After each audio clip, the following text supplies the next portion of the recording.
Bonjour à tous. Donc aujourd'hui, j'ai fait une expérience assez particulière.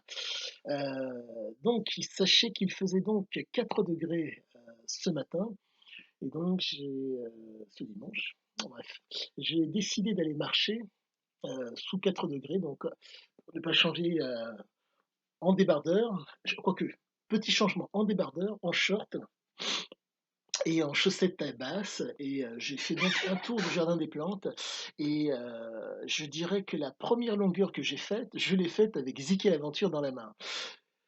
Il y avait pas grand monde, voire même il y avait quasiment personne et le truc c'est que, j'avais donc comme je vous l'avais dit l'espèce de bon la paire de chaussettes doublées que j'avais à la main et j'ai lu donc 2-3 pages de Zik et l'aventure jusqu'à ce que le bout de mes doigts commence à vraiment devenir extrêmement froid. Donc j'ai rangé le bouquin et je l'ai mis dans ma banane et j'ai continué. À la suite de ça, j'ai fait un petit peu de shadow boxing pour finir le tour et ça a été, ouais, quoique j'ai fait du shadow boxing, comme je vous l'ai expliqué, pied droit en avant, donc appuie sur le pied droit avec la droite, appuie sur le pied gauche avec la gauche, ainsi de suite.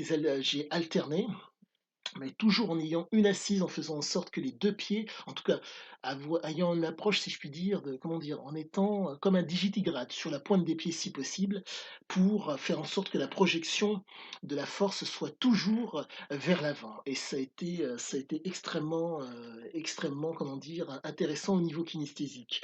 Le froid me saisissait tellement, si vous voulez, que la montée endorphinique a été, je ne dirais pas puissante, elle a été bonne. Il s'avère que, à la différence de la dernière fois, chose que je n'ai pas faite, heu, lors de mon tour, généralement, je me mouille les jambes, les bras et la tête. Là, je ne l'ai pas fait exceptionnellement et mettons que la montée endorphinique a été un petit peu plus longue, mais elle a été présente.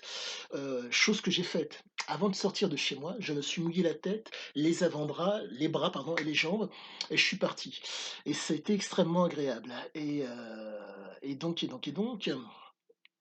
en sortant donc chez moi, j'avais, les mains, je n'avais rien dans les mains, quoi et c'était, très, très agréable et donc ce tour, ça a été, extrêmement instructif sur les capacités des récepteurs endorphiniques et aussi, sur les capacités des récepteurs. Il s'avère que le froid, lorsqu'il vous saisit, lorsqu'il m'a saisi, comment dire, fait qu'il y ait une montée endorphinique pour pouvoir compenser, pour pouvoir tenir et compte tenu du fait que mes récepteurs commencent à être habitués à cette montée endorphinique, j'ai senti cette montée endorphinique, mais elle était moindre qu'à l'accoutumée.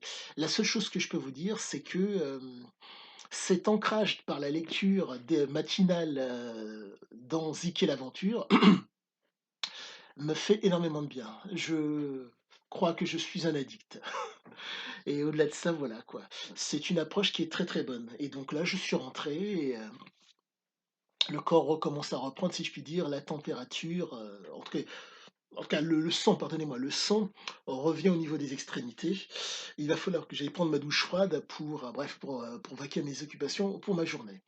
Sur ce, je vous dis, à bientôt et puis, je vous dirai la suite et ultérieurement. J'en ai bientôt fini avec Zik et l'aventure et je vais commencer Oro Co. Quoique, petite nuance, j'ai déjà commencé Oro Co. Il s'avère que, un jeune homme nommé Jess Rhodes s'était amusé à comment dire? À parler entre guillemets, à faire un livre parlé de Oro Co. Et donc je suis, plus ou moins sur les passages de ce jeune homme. Heu, J'espère monsieur Rhodes que vous allez bien et donc je vous dis à tous à la prochaine. Petit pouce et pensez à vous abonner si ce n'est pas le cas. Au revoir et bonne journée.